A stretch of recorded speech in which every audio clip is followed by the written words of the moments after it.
प्रत्येक गार्डियंस माने चाहती कि तांको पिला भल भाव केमती मनीष हम एवं समाजर विकास रे तार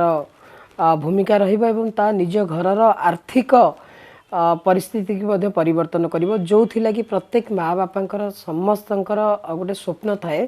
कि पिला को आमे गोटे बहुत भल एजुकेशन देबू जो थिरे से निजे भल मनीष हवा सहित आम परिवार परिस्थिति को से चेंज करिवो।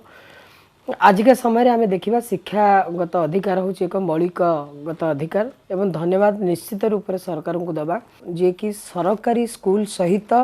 बेसरकारी स्कूल रे मध्य आर्थिक अनग्रस्त गरीब श्रेणी रास्तार भिक्षा करुवा व्यक्ति विशेष पर्सन विथ डिसेबिलिटी बा दिव्यांग व्यक्ति विशेष एवं समाज रे आर्थिक स्थिति रे दुर्बल थिबा व्यक्ति विशेष मानक पिला मानकु प्राइवेट स्कूल रे 25% संरक्षण व्यवस्था अच्छी जो थिरे कि एलकेजी क्लास 1 रु ही आरंभ करि परिबे एमिति नुहे कि कोनोसी स्कूल रे अधारु पढ़ी थे से पिला को आनी कि सेठे ना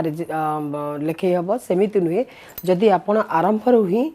एई संप्रदायर व्यक्ति विशेष माने एई श्रेणी लोक माने जदि चाहूँगी ताहले भलरे आपण माने मन रखि थंतु जोटा कि बेले बेले आमे माने भूल तथ्य पाई मध्य जाई कली झगड़ा गंडोल करे सेमिति नुहे प्रॉपर तथ्य हिसाब रे जदि आमे माने जानिबा एवं आम पड़ोसी आम चतुर्पार्श्व थिबा लोक मानकु जणैबा त निश्चित रूप से आम समाज परिवर्तन होबा एवं सेही लोक माने जो लोक माने स्वप्न देखिछंती कि तांकर पिला मानकु मनीष करि परिबे किंतु तांको पाखरे सूचना और तथ्य नाही। धन्यवाद आमको निश्चित रूप से आम सरकार को दबा कि बेसरकारी स्कूल रे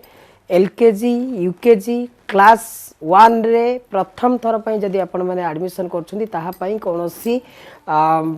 देय दबाकू पड़िबो नाही। गोटे सुस्थ समाज गठन करिया पई आपण माने निजे जानतु अन्य मानकु जणांतु एवं आ विषय आलोचना करंतु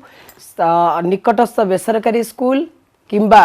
बीओ ब्लॉक एजुकेशन ऑफिसर को पाखक जाई सविशेष तथ्य विवरणी आणंतु गोटे सुस्थ शिक्षित